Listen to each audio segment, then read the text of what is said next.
Hello बच्चों, आइए इस प्रश्न को पढ़ते हैं। दाता अपद्रव्यों से क्या तात्पर्य है? किन्हीं दो दाता अपद्रव्यों के नाम लिखिए। आइए इस प्रश्न की मुख्य अवधारणा की चर्चा करें। दरअसल अर्धचालक के दो प्रकार होते हैं। पहला प्रकार है शुद्ध अर्धचालक, अर्थात इनमें कोई भी अशुद्धियां नहीं होती हैं। वहीं दूसरे प्रकार के अर्धचालक के बारे में बात करें तो दरअसल ये अर्धचालक शुद्ध अर्धचालक से ही बनाए जाते हैं। शुद्ध अर्धचालक में जब कुछ अशुद्धियां मिलाई जाती हैं तो हमें ये अर्धचालक मिलते हैं, जिन्हें हम अपमिश्रित अर्धचालक भी बोलते हैं।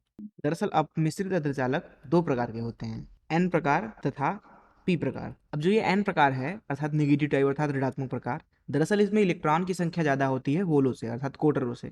अर्थात अगर इलेक्ट्रॉनों की संख्या एन ही बोले, कोटरों की संख्या एनएच बोले, ऐसी स्थिति में एन की संख्या ज्यादा होती है एनएच से, एन प्रकार अर्धचालक में। वहीं पी प्रकार अर्धचालकों के अंदर होल की संख्या अर्थात कोटरों की संख्या ज्यादा होती है इलेक्ट्रॉनों की संख्या से। चलिए अपमिश्रण के माध्यम से हम एक अपमिश्रित अर्धचालक को बनाएं। मान लीजिए हमारे पास में एक शुद्ध अर्धचालक है। उदाहरण के लिए हम मान लेते हैं कि यह सिलिकॉन अर्धचालक है। तो सिलिकॉन अर्धचालक जो होता है वो चतुर्संयोजी होता है।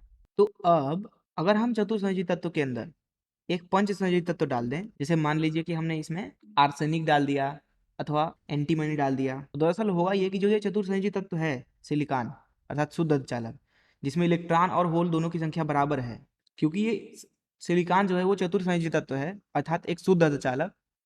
अब जो शुद्ध अर्धचालक होता है उसमें Ne और NH आपस में बराबर होते हैं, इसलिए यहाँ शुद्ध अर्धचालक में इलेक्ट्रॉन और होल अभी बराबर हैं, अभी बराबर संख्या में है।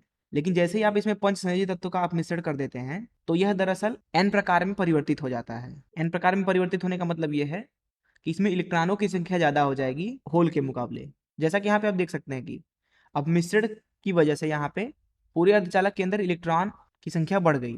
दरअसल ये इलेक्ट्रॉन की संख्या आप ऐसे सोच सकते हैं कि इन पंच संयोजी तत्वों के द्वारा आई है, अतः इसलिए इन तत्वों को दरअसल यहाँ पे बोला जाएगा दाता अपद्रव्य। तो इस मुख्य उदाहरण का इस्तेमाल करके आइए इस प्रश्न को हल करें। यहाँ इस प्रश्न में पूछा जा रहा है कि दाता अपद्रव्यों से क्या तात्पर्य है।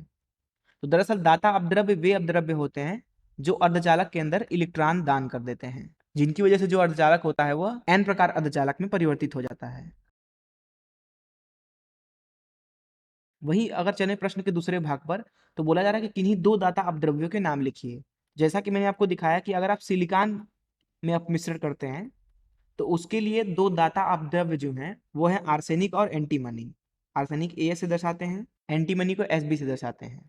तो इस तरीके से हमने इस प्रश्न को हल कर लिया। मैं आशा करता हूँ कि आपको इस प्रश्न का हल जरूर समझ में आया होगा। धन्यवाद।